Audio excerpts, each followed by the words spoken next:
Have you seen the emergence of street movements in Britain, protesting against the grooming gangs, Islamification, state abuse?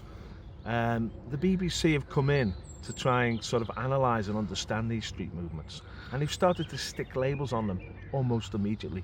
One of their favourite labels is far right. It's a label which is not justified. These street movements are populist movements. They're movements of working class people protesting against actual developments in their communities. They're not driven by extreme ideologies. They're not linked to extreme ideologies. So why do the BBC insist on labelling them far right? And why do they roll out organisations like Prevent and counter-terrorism organisations to explain these street movements that are happening in Britain?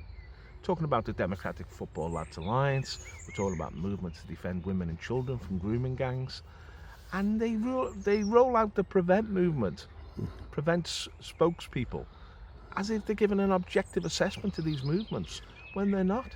These organisations, government-created organisations like Prevent, are actually political movements.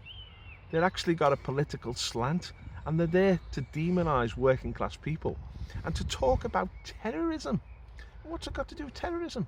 Terrorism is a political military campaign organised by a party which is trying to achieve political goals.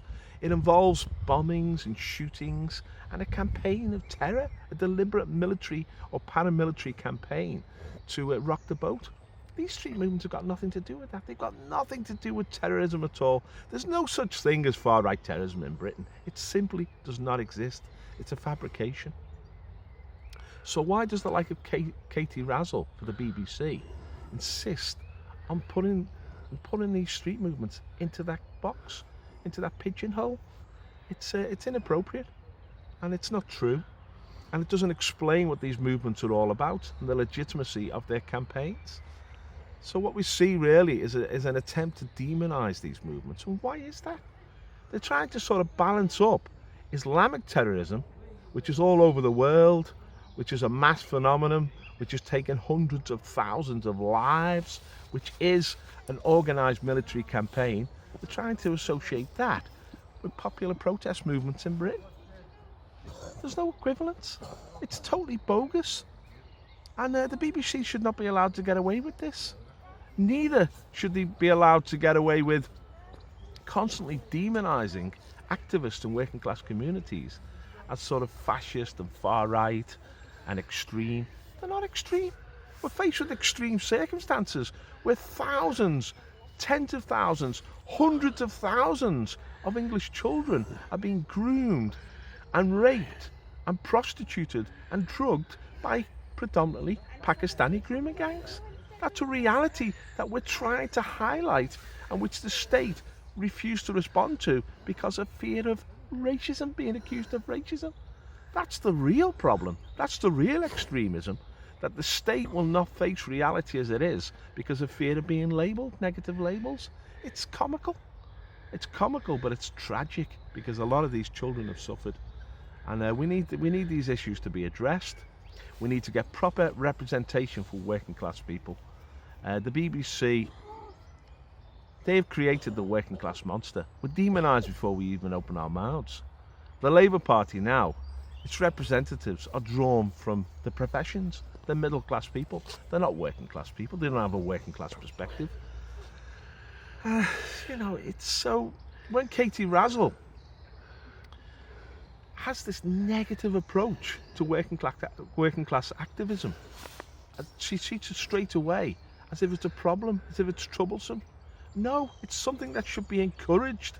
We want to encourage people to do their democratic duty, to be active citizens, to take a stand against injustices in society, wrongs in society, and to articulate what they want to happen. I mean, when our communities are flooded by mass immigration, when immigrants are sort of fast-tracked into our communities, are given our social housing ahead of the local people, we have the right to say, oh, hang on here, this is unfair. These are our communities, this was our housing. And for the state to simply take it off us and give to alien communities, that is unacceptable. And it's not racist to say that. It's simply articulating a social discontent which is genuine. We need for the BBC to treat ordinary people with respect and not condescend to them, not use patronising labels, not demonise them as if they don't have the right to speak. We live in a democracy. This nation belongs to the British people, whatever class they're from. Each vote is equal. Each voice is equal. And we will express our opinion. And if the state chooses to demonise us and the media chooses to demonise us, we will select new champions. Now, Tommy Robinson is standing in the northwest of England. He's standing as an independent. Already, there's a cacophony of hostility and criticism from the left, from the middle class, for even daring to stand. But Tommy is welcomed as a folk hero in the northwest of England. People love this guy because he speaks for us. He speaks into our needs. He addresses the issues that we face on a daily basis, which the Labour Party don't and which the media don't.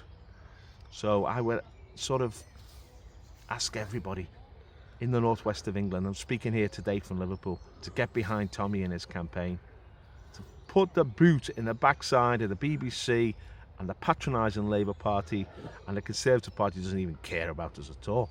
I mean, they've just betrayed us completely on the whole Brexit issue. Brexit's an important issue. It's about reclaiming democracy for the British people. And Tommy Robinson has valiantly put himself forward as a champion of the people in the northwest. And we're going to get behind you, Tom. We're going to elect you to the European Parliament. We're going to make you a spokesperson for the people of the northwest, an outspoken figure who'll stand up for us and for our issues and give us a voice. A voice. We've just seen the election in Spain, the Vox party. Vox means voice, a voice for the people. Tommy Robinson can become the voice for the people of the northwest of England. Get behind him and vote for him in May. Thank you. Thank you for watching this video. We're putting out messages as often as we can now to stir up the people of this nation and the people of the West to fight back on behalf of their nations, to have confidence that we can win. We're trying to buy new equipment. We want to buy a small camera so that we can film outside, and we want to buy some radio mics so we can get good sound quality outside. So we're looking for funds really to promote this work that we're doing. So if you support us and you want to invest in this battle to save our nation, there's a PayPal link in the description. If you can, please make a donation. Make sure you subscribe to our channel. Ring the bell as well so you get a notification of any future videos we make. We're turning out 2, 3, 4 videos a week now, and we're going to keep on this battle until we win. Thank you.